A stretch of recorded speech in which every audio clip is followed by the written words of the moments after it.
in Thompson. And she came to our floor. And she was looking for candles. She was looking for anything orange. And we were not quite sure what it was that she was doing, but she let us know in no uncertain terms that this is something that we needed to acknowledge and we needed to honor that. So I'd like to ask Marietta if she could come up and so we could honor her in a good way. I think it's been a long time coming.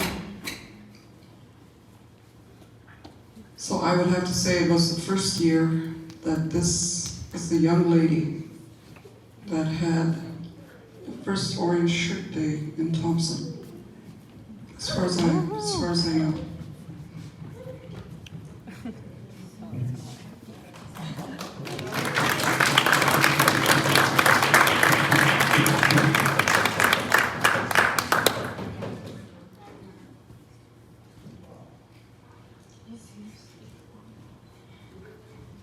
So you, okay.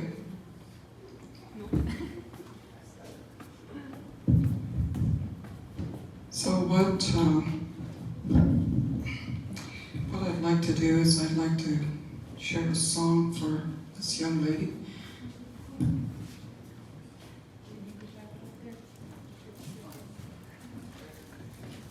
I was trying to hide this behind this podium. I took my shoes off.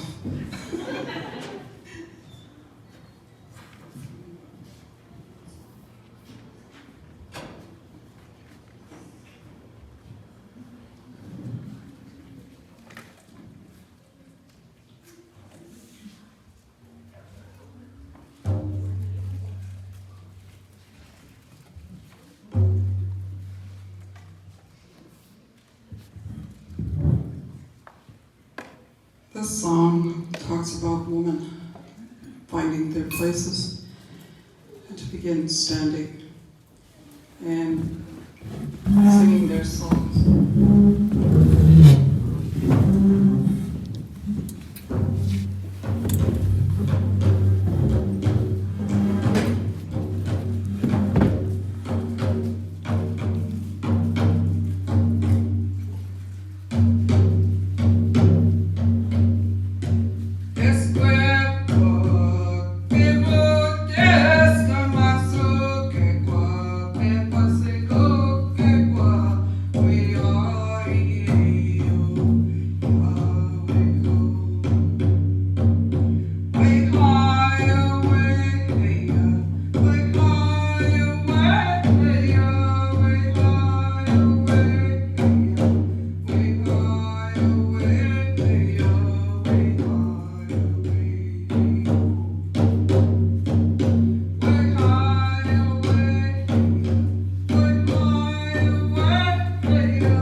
To share a few words. I'd just like to thank the YWCA for letting me do the kind of vigil and for relaying my friend showing up because I was scared to do it. And the drummers were Andy Daniels and Ken Bighetty. And the fiddle players that showed up one time was Kevin McKay and Janelle Martini. And so to represent like the Inuit, the First Nations, and the Métis kids. And why I did that was because I read that story about that young girl that had her orange shirt taken when she went to BC residential school. And it hit me hard because it was like that. I remembered that moment where you have to let go, like family and brothers and sisters. Like that's really hard. And to go like somewhere where it's different. I remember waking up in the morning and crying because the building was so different. It was cold, like it was stone.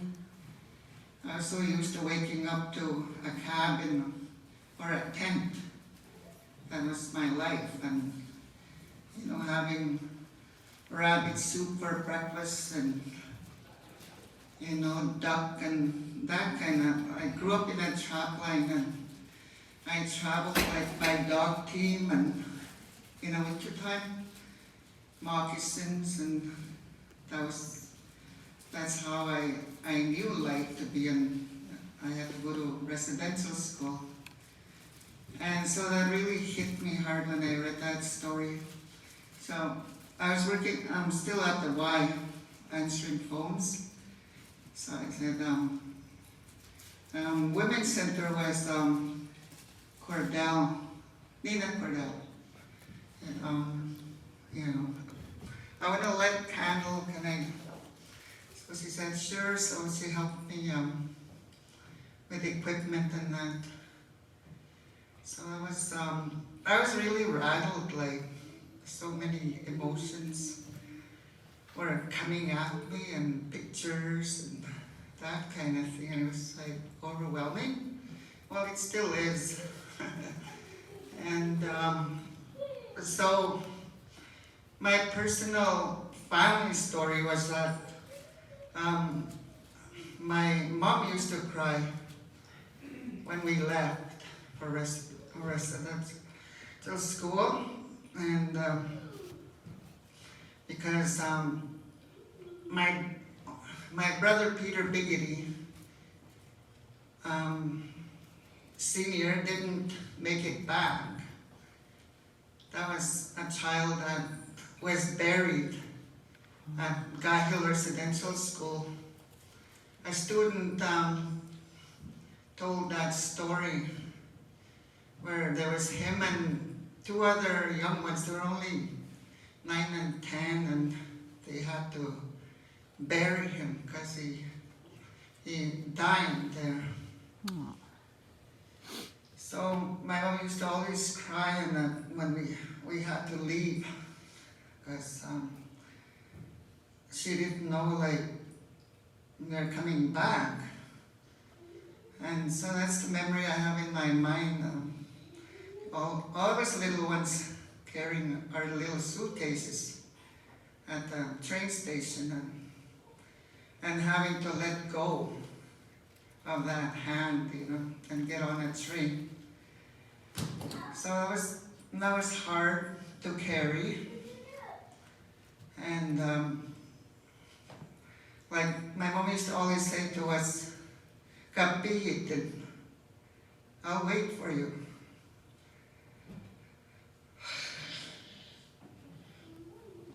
And I guess that's what helped. I guess those times were hard as a child, and anyways, 3 years I did that memorial outside the YWCA, and within the 3rd year, my mom quit crying when it was September, because that memory. And we have a video of her in her deathbed. She was singing a song in Cree that she heard her grandpa sing when she was a child. She'd be sleeping out in a tent, and they'd be out, around the fire singing. And it was like a Christmas song, and it goes like, "My son is born, I am happy. I hold my son, I take the blanket away to see his face, and I kiss his forehead." That's the song. And the men used to sing that song around the fire, around Christmas time. And my mom, in her deathbed, was seeing people like her grandpa, and like she'd see them. And that gave me peace, that I was able to help her. She was really happy when I told her that, people know now what happened in residential school. And a lot of people are saying that it never should have happened that way.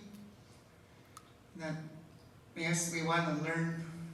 Yes, we want to walk alongside people that we welcomed at the shoreline when they were in a boat, but not that way, to learn their culture, their language, and their math, knowledge what they had, not in that way.